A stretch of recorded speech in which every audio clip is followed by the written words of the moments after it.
கர்த்தர் அதிசயங்களை செய்கிறார். ஊழியங்கள் வழங்கும் ஜீவ வார்த்தை. இந்த நாளிலும் கர்த்தருடைய ஊழியக்காரன் உங்களை இயேசுவின் நாமத்தில் வாழ்த்தி ஆசீர்வதிக்கிறேன். நீங்கள் ஆசீர்வதிக்கப்பட்டவர்கள், ஆசீர்வாதமாக இருப்பீங்க.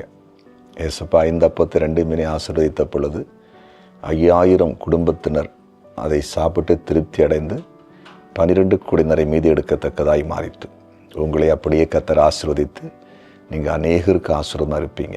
உங்கள்ட்ட இந்த ஆசீர்வாதம் குறையவே குறையாது, பெருகிக்கொண்டே இருக்கும். விசுவாசிங்க, அப்படியே ஆண்டவர் உங்களை நடத்துவார். இந்த நாள் இருக்கிற சூழ்நிலைகள் நிரந்தரமானதல்ல, விடுதலை அடைவீர்கள். கர்த்தர் உங்களை மேன்மைப்படுத்துவார்.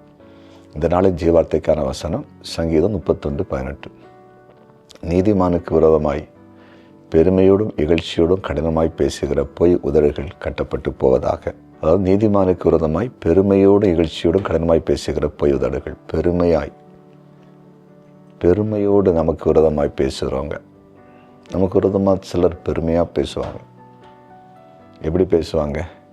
அவங்க பெரியவங்க மாதிரியும், அவங்க நல்லவங்க மாதிரியும், நம்ம மோசமானவங்க மாதிரியும் பேசிகிட்டு இருக்கிற வார்த்தை இது பொய் உதடுகளா? இது நீதிமானுக்கு விரோதமாய் பேசுகிற வார்த்தைகளா? அப்படி அநேகர் பேசுவாங்க. கர்த்தருடைய பிள்ளைகளுக்கு விரோதமாக பெருமை பேசுகிற நாவுகள் அதிகமாக உண்டு இந்த பூமியில். அதனால் நீங்கள் பாதிக்கப்பட்டிருக்கீங்களா?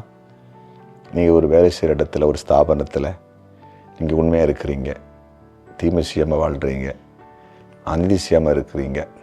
ஆனால் உங்களை ஒரு மாதிரி பேசி நக்கல் பண்ணி கிண்டல் பண்ணி அவங்க பெரிய ஆள் மாதிரி, நீங்கள் மோசமானவங்க மாதிரியும் பேசுகிறாங்களா?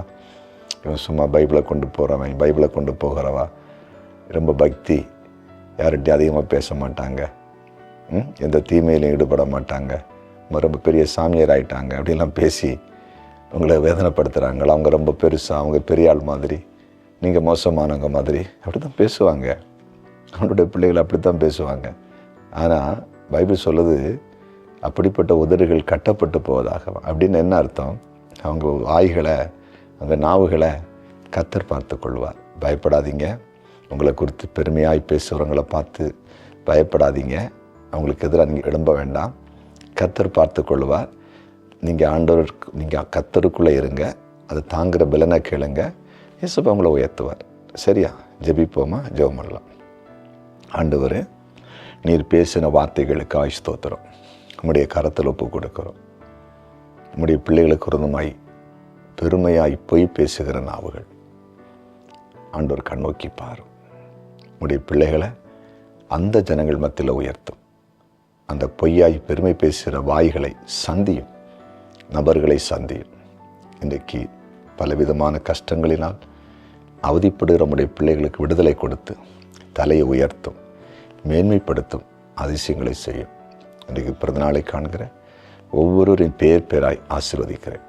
திருமண நாளை காண்கிற ஒவ்வொரு குடும்பத்தையும் பேர் பேராய் வாழ்த்துகிறேன். கமெண்ட் செக்ஷனில் ஜெப குறிப்பில் அனுப்பியிருக்கிறேன். எல்லாருக்காய் மன்றாடுகிறேன். என்னென்ன காரியத்திற்கெல்லாம் ஜெப குறிப்பு அனுப்பியிருக்காங்களோ அந்த காரியத்தில் தேவனுடைய அற்புத செயல்கள் வெளிப்பட்டு பெரிய சாட்சியாய் ஒவ்வொருவரையும் கர்த்தர் நிறுத்தும்படிக்கு ஜெபிக்கிறேன். நீர் எங்கள் ஜெபத்தை கேட்டு ஸ்தோத்திரம். இயேசுவின் நாமத்தில் பிதாவே.